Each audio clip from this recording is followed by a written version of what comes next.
इस वक्त की अहम खबर, वोटों की गिनती में अब सिर्फ एक दिन ही बाकी है, लेकिन दिल्ली की गद्दी पर नरेंद्र मोदी की ताजपोशी के लिए भव्य तैयारियां शुरू हो गई हैं। बीजेपी अध्यक्ष राजनाथ सिंह से मिलने के लिए आरएसएस के प्रमुख नेता दिल्ली में उनके घर पहुंच चुके हैं। सूत्रों के मुताबिक संघ प्रमुख मोहन भागवत और उनके दो सहयोगी सुरेश सोनी और भैयाजी जोशी चुनाव नतीजे आने तक दिल्ली में ही रहेंगे। माना यह भी जा रहा है कि नतीजों से पहले ही संघ और बीजेपी के नेता मिलकर आने वाले दिनों की रणनीति तय कर लेना चाहते हैं। रविंद्र कुमार हमारे सहयोगी हमारे साथ जुड़े। रविंद्र, कौन कौन अहम नेता इस वक्त दिल्ली पहुंच चुका है आरएसएस का?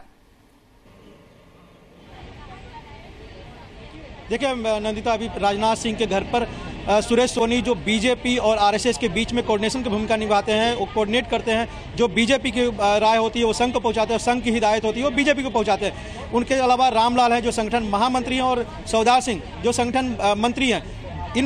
इस बैठक का सबसे महत्वपूर्ण बात यह है कि जो कल नरेंद्र मोदी की कोर टीम, राजनाथ सिंह हो, नितिन गडकरी हो, अरुण जेटली हो, खुद नरेंद्र मोदी, जो बैठक हुई और जिन बातों पर उनकी सहमति बनी है, चाहे वो लाल कृष्ण आडवाणी के बारे में हो, मुरली मनोहर जोशी के बारे में हो, या फिर सुषमा स्वराज के बारे में, सूत्रों से जानकारी मिली कि उन्होंने अपनी बात संघ तक पहुंचा दी थी। अब संघ ने उस पर क्या अपनी राय बनाई है वो सुरेश सोनी के जरिए राजनाथ सिंह के पास पहुंचा दिया है। ये जो बैठक हो रही है, संघ की जो राय है, उस बैठक के बाद अहमदाबाद में जो रणनीति बनी थी, जो फैसला लिया गया था, उस पर संघ की अपनी राय जो हुई है वो सुरेश सोनी राजनाथ सिंह को बता रहे हैं। और दूसरे अलावा रामलाल और सौदान सिंह की भूमिका इस बैठक में यह है कि जो 16 तारीख को जो नतीजे आएंगे, 17 तारीख को जो सूत्रों से जानकारी मिली, नरेंद्र मोदी पहले दिल्ली आने वाले हैं, 10 बजे यहाँ दिल्ली आएंगे, एक रोड शो करेंगे। उसके बाद पार्लियामेंट्री की औपचारिक बैठक होगी जिसमें उन्हें नेता चुना जाएगा, और उसके बाद वो बनारस जाएंगे, 4 बजे करीब बनारस पहुंचेंगे। तो कैसे इसकी रणनीति, कैसे नरेंद्र मोदी का कार्यक्रम कैसे तय किया जाए, उस पर रामलाल से विचार विमर्श कर रहे हैं राजनाथ सिंह। इसके अलावा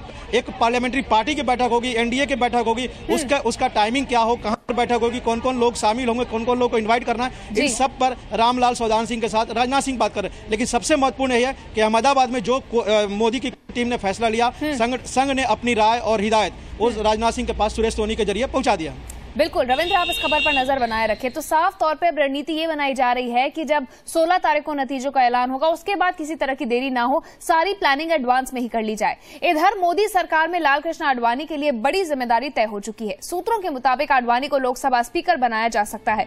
सूत्रों का कहना है कि आडवाणी सरकार में शामिल नहीं होना चाहते हैं, और नरेंद्र मोदी भी नहीं चाहते हैं कि आडवाणी उनसे नीचे किसी पद पर काम करें। इसीलिए आडवाणी को लोकसभा स्पीकर बनाया जा सकता है।